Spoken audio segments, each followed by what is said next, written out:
one copper wire kills all mold forever. Why is this science forbidden?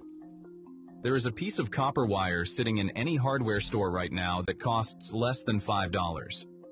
When placed near a surface exposed to moisture, it kills every mold species it contacts and stops regrowth permanently. Not for weeks, not for months, permanently. The United States Environmental Protection Agency, EPA, confirmed it. The EPA registered copper as the first and only solid surface material in history with certified antimicrobial public health claims. 275 different copper alloys passed their most rigorous testing protocols.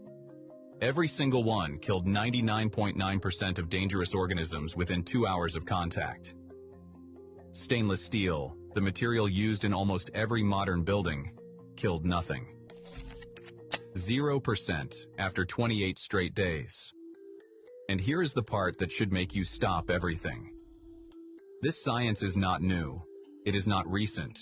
It is over 4,000 years old, and it has been slowly and systematically replaced by an industry that needs you to keep buying bottles every single month forever. This is the story of the most powerful natural fungicide on Earth, and why a $2.2 billion industry needs you to never learn how it works.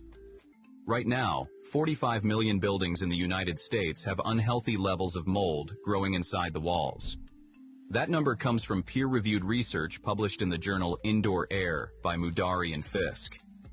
Those same researchers found that 21% of all asthma cases in America are directly caused by mold and dampness exposure inside the home. Not seasonal allergies, not temporary sensitivity.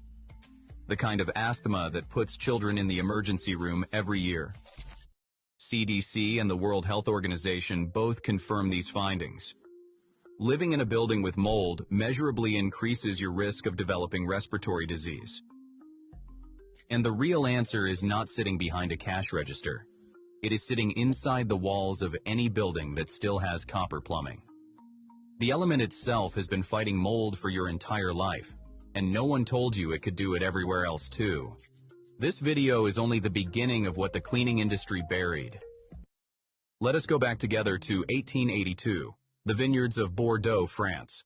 A French botanist named Pierre-Marie Alexis Millardet is walking through a vineyard that is being destroyed. A fungal plague called downy mildew has been devastating French grapevines since the 1870s. The entire wine industry is collapsing, and growers are desperate. Millardet is studying the disease when he notices something that makes him stop walking. The vines closest to the road are completely healthy. Every other vine in the field is infected, dying, covered in white fungal growth, but the ones nearest the road are green, thriving, untouched. He investigates. A vineyard manager named Ernest David explains that they had been spraying those roadside vines with a mixture of copper sulfate and lime, not to fight disease, but to make the grapes taste bitter and look ugly so that people walking past would stop stealing them. Copper had been killing the fungus the entire time, and no one had even intended it. Millardet spent the next 3 years running formal trials at Chateau d'Ozac. By 1885, he published his findings and announced to the world that he had discovered a cure for the mildew that was destroying France. The mixture became known as Bordeaux mixture. It became the first fungicide ever used at commercial scale anywhere on Earth. And here is the part that every history of agriculture skips. Bordeaux mixture worked so well that it did not just save French wine. It saved the Irish potato crop from blight. It saved banana plantations across Latin America. It saved orchards on every continent.